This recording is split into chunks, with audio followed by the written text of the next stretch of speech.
My son George has always had the strangest friends. I'm not sure why, but in his earlier years, he always attracted what would be considered the weird kids. I've got a ton of stories about this, but there's one that kind of sticks out like a thorn. He was in the 4th grade, and we had just moved due to my husband's reassignment, so George was new to his school. He had always been an outgoing and friendly kid, so my husband and I weren't particularly worried about his ability to make new friends. We were transitioning well as a family, and everything was going well with him at school. I was beyond pleased the first time I met all of George's classmates' parents, as they all seemed like upstanding, honest people. A few months after the move, I got a call from George's school in the middle of the day requesting one of his parents come in to discuss an incident involving him and another student. My husband was at work, so I assumed the responsibility and agreed to meet with the principal after picking up my son. I remember feeling a mixture of anger and confusion. Anger, obviously. I mean, my son had probably been in a fight, which I'd need to punish him for should I find out he was the antagonizer. But confusion as well. Physical altercations were very uncharacteristic of George, which made this more concerning to me. As I was walking him to the principal's office, he refused to answer any of my questions about the situation, which was also very unlike him. Usually, he was extremely talkative and what you'd call an oversharer, so his silence was somewhat unsettling. I figured he was either embarrassed or scared, so I didn't think much of it. The principal asked that George sit in the waiting room outside his office, so that's where I left him. After closing the door, the principal directed me to a chair in front of his desk, which is where I sat down. He began asking me questions about George, the kinds of questions you'd expect. How is his behavior at home? Does he listen? Does he talk back? Is he respectful? You know, things like that. I had nothing but positive things to say. George was an extremely well-behaved and respectful boy, and that's not the mother in me. I was just telling the objective truth. Eventually, the principal told me why I had been called in. Apparently, George had gotten into a brief altercation with a classmate after recess, a boy named Sebastian. I asked about the circumstances of the fight, and this is what I was told. They had been the last 2 students outside, and they were walking up the stairs together. Seemingly out of nowhere, George pulled an eraser out of his pocket and struck Sebastian over the head with it, causing him to fall to the ground and start screaming. I was baffled. It was totally unlike George to do something like that without being provoked. Plus, I had heard about the Sebastian boy before. George spoke fondly of him, like they were close friends. I asked the principal more questions, but he didn't seem to have the answers, and ultimately admitted that no one had seen the incident, but both boys had independently confirmed details of the story. He then said that George wasn't in trouble, as a little fight wasn't too uncommon. He told me that he just wanted to inform me, and that no further action would be taken, which definitely calmed me down. After that, he excused me, so I left. George was still silent about the whole thing as I drove him home, and only opened up to me right before bedtime. Admittedly, I had grown frustrated with him for not talking to me, which was probably why he quit the silent act. He told me that Sebastian had tricked him. I asked him to elaborate, and he told me that they had been playing make-believe Street Fighter. As per Sebastian's instruction, George had pulled out an eraser for a KO move of some sort. Out of nowhere, Sebastian fell to the ground and pretended to be really hurt. He then whispered in George's ear that he'd seriously hurt him if George didn't pretend like he'd attacked him. So that's what George did, and all the teachers assumed it had been a real fight. Rightfully so, I was pretty pissed. My little boy had been taken advantage of and falsely accused. Instead of going to the school, I decided to handle things myself. That night, I went through the school's directory and found Sebastian's mother's phone number. She introduced herself as Maggie, and I was kind of taken aback by how sweet and genuine she sounded on the phone. She told me she had heard about the incident, gotten the real story from Sebastian, and already reprimanded him. I thought it was kind of odd that Sebastian would have told the truth to his mother so soon, but I was happy I didn't have to do any convincing. She then went on to say that Sebastian had always had some minor behavioral problems growing up, and he'd sometimes think and act like another person entirely. I actually started to feel bad the more she told me. It seemed as if he wasn't fully in control of some of his actions. Maggie suggested that the boys schedule a sleepover to make up for the whole thing and become better friends, which I thought was a great idea. She offered to host, and I was appreciative of that. That weekend, I drove over to her house with George, who had returned to his bubbly, talkative self. Maggie invited me in, and the two of us got to know each other over some wine while the boys played in the basement. Like I said before, Maggie seems like a completely upstanding person, and I really enjoyed her company. I ended up staying for a few hours, and the time flew by. Eventually, I just had to ask about Sebastian's behavior, as it had been bugging me for a while. Her entire demeanor changed, and she lowered her voice a bit. She told me that he often had trouble making friends, and that he's seen a few doctors, all of whom think it's something he'll outgrow soon. She went on to say that he's gotten much better at controlling himself, and the fact that he was being more social at school was a good sign. I didn't inquire much more than that. I just wanted to make sure my son would be safe for the night. Maggie promised me George would be in good hands, and that Sebastian didn't have a history of getting physical or violent, more so just acting strange. That was enough reassurance for me. This woman was clearly genuine, and it actually felt kind of nice knowing that George would be helping Sebastian learn how to make friends. Eventually, it came time to leave, so I went downstairs to say goodbye to George. The two boys were laughing and playing Battleship. It looked like they were really getting along. I kissed my son goodbye and drove home. The next morning, I went to go pick him up. When I got to the house, he was waiting near the door with all his stuff and a smile on his face. I assumed the night went well. I said good morning to Maggie and packed George's stuff in the car. As we were driving away though, he started bawling out of nowhere. I asked him what was wrong in a concerned voice, and what he told me was quite literally jaw-dropping. George said that everything was going well until it came time to go to sleep. The boys had set up their sleeping arrangements in the basement, 2 air mattresses side by side. Everything seemed normal when they went to bed. But at some point in the night, George woke up. He wasn't sure why at first. Then he heard something. Whispering. It was coming from the bathroom. The door was slightly open, and there was a strange flickering light inside, not like a regular bathroom light.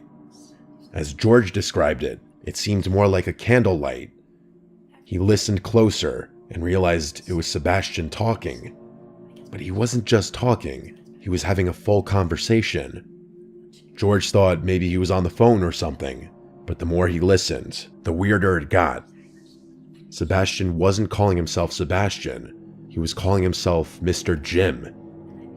George felt frozen. It was like Sebastian thought he was someone else, and he wasn't talking to anyone, just the mirror.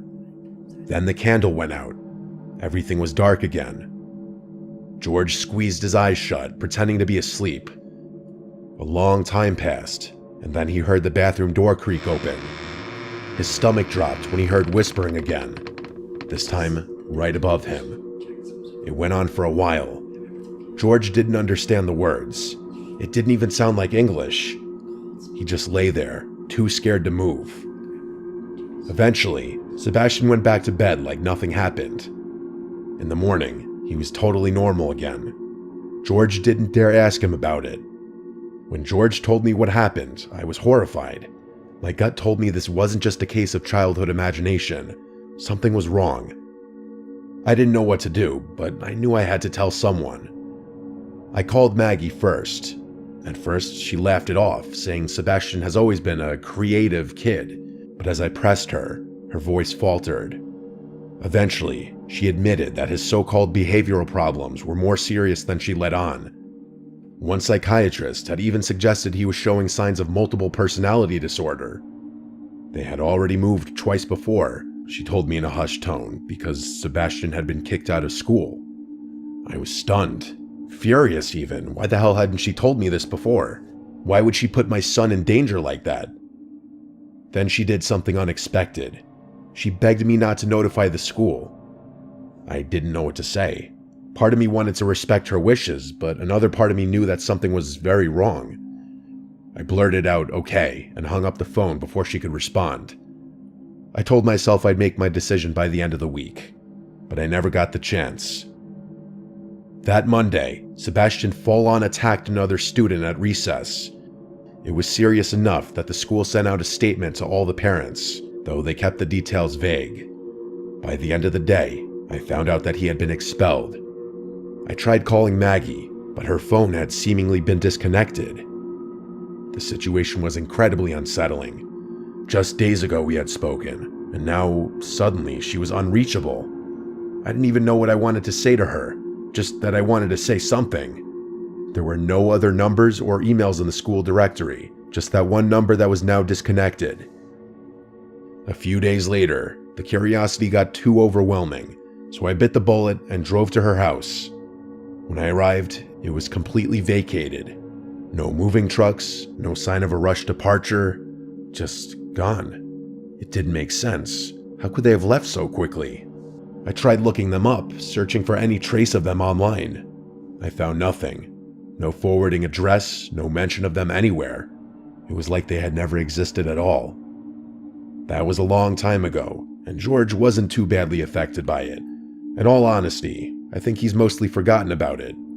I haven't, though.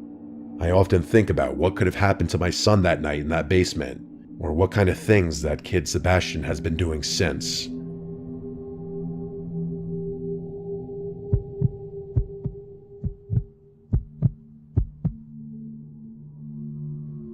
My upbringing was a little unorthodox. I grew up in a Southern Baptist household, the kind where we didn't believe in ghosts, but were absolutely certain about demons. Let me explain. If something strange happened, it wasn't a spirit or wandering soul. It was something darker, something biblical. I never fully bought into it, but the message was drilled into me from a young age. Rejecting demons meant rejecting scripture itself. My mother, though, was different. Faith was optional for her. She wasn't atheist or agnostic, just indifferent. She'd say things like, "God and I have an understanding," whenever I pressed her about church. While I leaned into religion as a source of structure and stability, she drifted further from it. It was one of the many things that widened the gap between us. I won't sugarcoat it. My mother struggled with addiction, mental health issues, things she never wanted help for. Some days she was functional, others she was downright insane. I tried not to take it personally, but it was hard. Looking back, she definitely had schizophrenia or some kind of adjacent condition. But before you say anything about my family being neglectful of her mental health, it was a different time back then. One afternoon, I had a nightmare so vivid that I still remember every detail to this day. In the dream, I was lying in bed when my mother stormed into my room, screaming in a fit of rage. She grabbed me by the wrist and started shaking me violently. I woke up in a pool of sweat, my body still rigid with fear. But before I could shake off the dream, it happened again. Except this time, I wasn't asleep. The door barged open, and there she was, just as she had been in my nightmare. Same expression, same unhinged anger, same words. It was like the dream had been some kind of prophecy. I barely managed to push her off and yell for her to stop, and then it was over. She left as suddenly as she had entered, and when I confronted her the next morning, she had no memory of it. She seemed confused, even a little hurt that I was so shaken. I told myself it was a coincidence, some bizarre overlap between my subconscious and her moods, but part of me wondered if it was something worse. A few weeks later, I heard her screaming from the backyard. It was a strange sound, not a panicked scream or even a distressed one. The scream sounded more excited. I don't even know if that makes sense, but that's the best way I can describe it. I rushed outside and froze at what I saw. My mother was standing in the yard, grinning, holding a massive 7-foot-long snake in her bare hands. That was terrifying enough on its own, but there's something you don't know which made it even worse. My mother had a lifelong phobia of snakes. She couldn't even look at them on TV without recoiling. But there she was, gripping one like it was a toy. She said, "Come here," and motioned for me to grab the snake. I took a step back, shaking my head. I literally said, "Mom, what the hell?" But the look in her eye told me she couldn't even understand the words I was saying. She just smiled wider and tilted her head like she was trying to scare me. I couldn't deal with it. I turned and ran back inside, slamming the door behind me. My heart was pounding. I peeked out the window and saw her still standing there, holding the snake like an offering. Eventually, she let it slither onto the ground and walked back inside as if nothing had happened. Later, when I asked her about it, she shrugged like I was making it up. She told me I must have had a strange dream and refused to entertain me when I continued to ask about it. That was nothing compared to what I'm about to tell you, though. That winter, my church held an overnight lock-in. I was relieved to go. Church was my escape, a place where I could be around predictable, normal people. My mother dropped me off completely sober and even kissed my forehead before driving away. At around 4:30 a.m., just as we were settling into sleep, a loud knocking echoed through the chapel. We all sat up, glancing at each other. The knocking moved, traveling around the building in an impossible way at times. It sounded like it was coming from multiple directions at once. It wasn't wind, it wasn't an animal. It was rhythmic, circling the chapel like someone or something was trying to break in. The pastor, the only one with a key, was asleep in his office and hadn't heard a thing. I ran to wake him, and as soon as he stepped into the chapel, the knocking stopped. He opened the front doors and literally stumbled back in fear. Standing there, barefoot and sweating in the freezing air, was my mother. Her clothes were disheveled, and her hair was dripping with sweat. Her lips were moving, but I couldn't hear what she was saying. She didn't acknowledge the pastor. Her eyes locked on me immediately. A slow, unsettling smile stretched across her face as she walked toward me. I wanted to run. The pastor tried to hold me back, whispering, "Stay here." But I felt completely powerless, like I had no choice but to go with her. I climbed into the car, afraid that she was going to do something, but she didn't. The drive home was silent. She didn't speak, didn't explain. She didn't answer when I asked why she was there. When we got home, she stopped in the doorway and just stared at me. She stood there silently watching me as I walked to my room. I closed the door, locked it, and lay awake for hours, listening. In the morning, she was in the kitchen cooking breakfast. She was cheerful and clearly oblivious to what had happened the night before. She jumped back when she saw me, saying she was just about to pick me up from the church. I felt the blood drain from my face. She had no memory of knocking on the church doors, no memory of driving me home. It was freaky. I expected someone, the pastor, a church elder, even one of the chaperones, to say something about what had happened, but no one did. It was like they didn't know what to make of it, or worse, they didn't want to. That's kind of the way people treated my mom back then. That was decades ago. She's gone now, but her memory is something that will never leave me, for better or for worse. I don't know if I believe in demons or the supernatural anymore, but I can't explain what happened. The logical explanation is that she was suffering from mental illness, maybe addiction withdrawal, or maybe something else entirely. But the memory lapses, the eerie timing, the way she acted like a different person some nights, it still haunts me. I tell myself there's a rational answer for all of it, but even now, I'm not sure I believe that.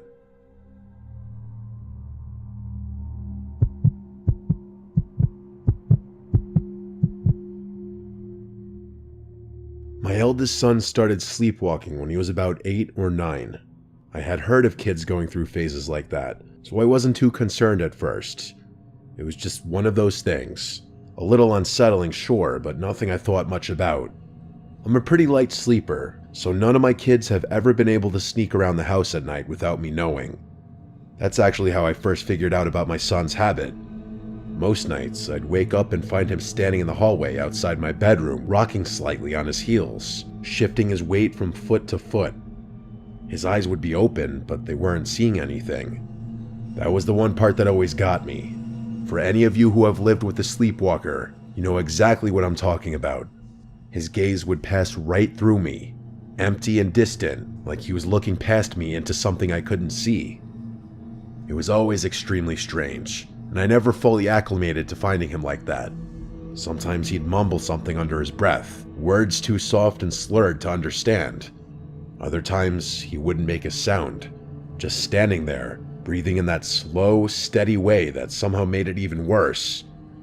I gently guided him to bed, whispering his name, telling him everything was fine. He never seemed to remember any of it in the morning. Things escalated a few months after I made the realization that he was a sleepwalker. One night, I woke up to a rhythmic tapping sound. It sounded like water droplets repeatedly dripping onto a window pane, only it wasn't raining outside. It was soft, barely loud enough to wake me. At first, I thought it was part of a dream, some far-off noise that my half-asleep brain had misinterpreted. But as I lay there, the sound continued, steady and deliberate. It wasn't sporadic like rainfall would be. It occurred at regular intervals, and always at the same volume. I kept listening, trying to figure out what it could be. It wasn't the house settling, and it wasn't the wind outside. It was too precise. Once I realized the tapping wasn't going to stop, I begrudgingly accepted that I'd have to deal with it. I sat up and looked towards the door, which is where the sound was coming from. My husband was fast asleep, and I didn't want to disturb him. I should mention that I wasn't scared, just curious. Otherwise, I probably would have woken him up. Anyway, I got out of bed to investigate. When I stepped into the hallway, I saw him, my son, facing the wall, his forehead lightly knocking against it in slow, measured taps. His fingertips gently grazed the wall in rhythm with his forehead taps, as if he was trying to walk through it. I remember calling his name, my voice barely above a whisper. He didn't react, just kept pressing his head forward, knocking it in that eerie rhythmic way, like he was testing something, like he was trying to push through. I stepped closer, but right before I was about to intervene, I hesitated. Something about the way he was moving genuinely sent a chill right through me. I gently reached out and placed my hand on his shoulder, shaking him just enough to pull him out of whatever trance he was in. He blinked, took a step back, and then, as if nothing had happened, let me lead him back to bed. He never mentioned it in the morning. It happened a few more times, but it was pretty infrequent if I'm being honest. I figured it was just another strange habit of sleepwalkers. Maybe some kind of subconscious response to the wall being there. Some internal sense of space that his dreaming mind hadn't accounted for. And eventually, he outgrew it. The sleepwalking stopped, and the strange, vacant staring in the hallway became a weird little memory that I mostly forgot about. That is, until my younger son started doing the same thing years later. The sleepwalking, I mean. At first, I brushed it off. Kids go through phases. Some behaviors repeat themselves. It was just so uncanny that both of them started sleepwalking around the same age. Again though, nothing too unusual. Genetics are a fascinating thing. But eventually, I started noticing the little details. The things that gave me a growing sense of concern. It wasn't just that he sleepwalked. It was how he sleepwalked. He stood in the hallway, shifting from foot to foot, his eyes open but unfocused. He moved the same way as my older son had, with that slow, eerie rhythm, like his movements weren't completely random. It was unsettling. It felt like I was living the memory of watching my older son do the same thing years earlier. But it got worse than that. One night, I woke up to that tapping noise again. I already knew what I'd see before I stepped into the hallway, and I was right. There he was, forehead pressed to the exact same spot, knocking against the wall like he was trying to step into something that wasn't there. It was the exact same behavior my older son had exhibited all those years ago, from the forehead taps all the way down to the way his fingers brushed against the wall. I called his name. Nothing. I touched his shoulder. Nothing. He just kept knocking, his small body swaying slightly, lost in some deep, unreachable place. And that's when it hit me. He had never seen his older brother sleepwalk. At least not that I know of. His brother hadn't done this in years. There was no reason for him to exhibit the same exact behavior. Not just the wandering, but the standing, the tapping, the eerie, misplaced urgency of it.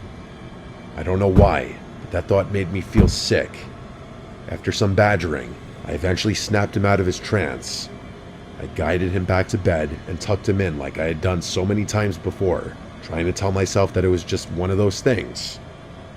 And then, just like his brother, he outgrew it. Just like that, no more sleepwalking, no more tapping.